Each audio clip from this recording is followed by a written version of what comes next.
திண்டுக்கல் தொகுதிக்கு திமுகவின் ஐ.பி. செந்தில்குமார் வேட்பாளராக அறிவிக்கப்பட்டதைத் தொடர்ந்து திண்டுக்கல்லில் உள்ள திமுகவினர் மகிழ்ச்சியுடன் பட்டாசு வெடித்து இனிப்புகள் வழங்கி தங்கள் மகிழ்ச்சியை வெளிப்படுத்தினர்.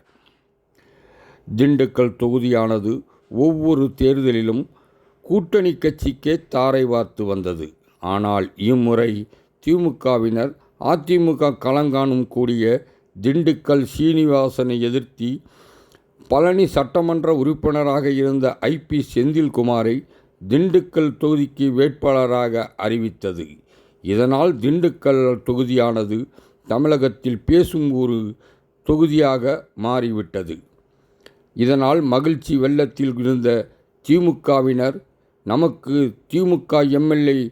ஒருவர் கிடைத்துவிட்டார் என்ற சந்தோஷத்தில் திண்டுக்கல் ஆரம் காலனி பகுதியில் அப்பகுதியினுடைய செயலாளர் சந்தோஷ்முத்து தலைமையில் ஏராளமான திமுகவினர் கூடி பட்டாசு வெடித்து பொதுமக்களுக்கு இனிப்புகள் வழங்கி தங்களுடைய மகிழ்ச்சியை வெளிப்படுத்தினர்.